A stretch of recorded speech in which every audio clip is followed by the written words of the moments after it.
Good afternoon, it's 1 o'clock on Thursday the 27th of October. I'm Francesca Eden with your latest headlines on Solent Journalism Radio. Suella Braverman has returned to her role as Home Secretary less than a week after being forced to resign for breaking the ministerial code. The Fareham MP has divided senior Tories over her reappointment. In an interview with Talk TV, former chairman of the Conservative Party, Sir Jake Berry, alleged that Miss Braverman had committed multiple breaches of the code. It's for the new Prime Minister, and he must be free to appoint whoever he wants. But look, what I would say is, from my own knowledge, there were multiple breaches of the ministerial code. It was sent from a private email address to another member of Parliament. She then sought to copy in that individual's wife and accidentally sent it to a staffer in Parliament. To me, that seems a really serious breach, especially when it was documents relating to cybersecurity, as I believe. That seems a really serious breach. The Cabinet Secretary had his say at the time. I doubt he's changed his mind in the last 6 days, but I wasn't in the meeting, but as I understand it, the evidence was put to her and she accepted the evidence rather than the other way around. Sir Jake Berry, speaking on Talk TV there, this morning current party chair Nadeem Zahawi said the Home Secretary deserved a second chance. 3 men have pleaded guilty to drug production offences after a large cannabis factory was found in Southampton. The factory was found at a warehouse on Millbank Street last Friday. Over 2,000 plants were seized and will be destroyed. On Monday at Southampton Magistrates Court, Razat Salami, Alfred Momoki and Salami Luja all pled guilty to producing a controlled Class B drug. They have been remanded in prison to appear at Southampton Crown Court on November the 15th. Residents at Mercury Point are still living out of hotels more than 3 weeks after they were forced to leave due to a burst pipe that caused mass flooding. Our reporter, Bianca Capatina, has more on that story.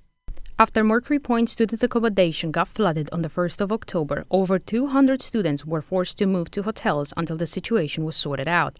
Now it's been over 3 weeks and students have been told that repairs and safety checks are still taking place, and it looks like they will only be able to move back into their rooms around the 12th of December. The whole situation has not been an easy one for anyone involved, but especially students reported feeling overwhelmed or stressed by it. William Poi and Nathan Toe are 2 of the affected students. I asked them how they've been dealing with the situation. Personally, I've been quite down recently with all the stuff that's going on. Been kind of struggling with stuff, but luckily I have people around me that are helping out. It's caused stress, not so much anxiety, but I can understand that if that's sort of the general feeling for students at Mercury Point. I also asked them if they felt supported by their accommodation during those challenging times. I think they're doing as much as they can. They've been sending out money and stuff like that, and they've been trying to do the best they can with the accommodations. I feel like they're doing the best that they can, and if anything, we need to also support them while they support us. The private accommodation assured students through emails that they're trying to sort out the situation as soon as possible and will update them about possible date changes, whether that might also mean that they can be moved in sooner. However, when personally contacted, both Mercury Point and the company who owns them, Unite Students, have declined to comment.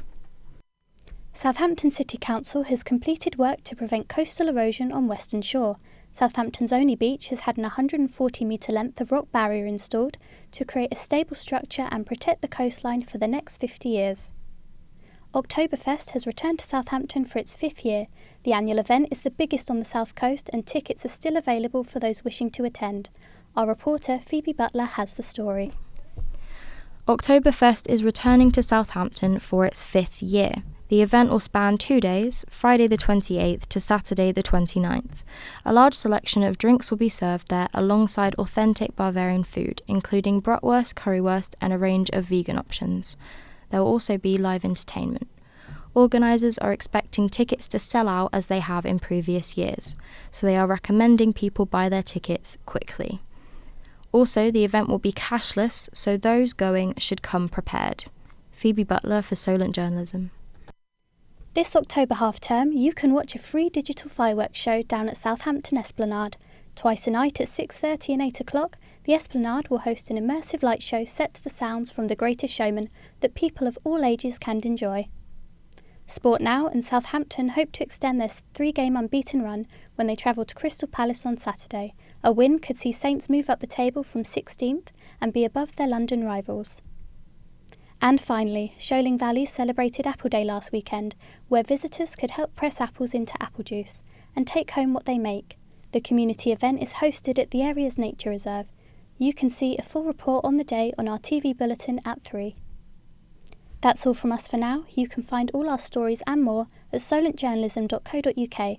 This has been Francesca Reedon for Solent Journalism.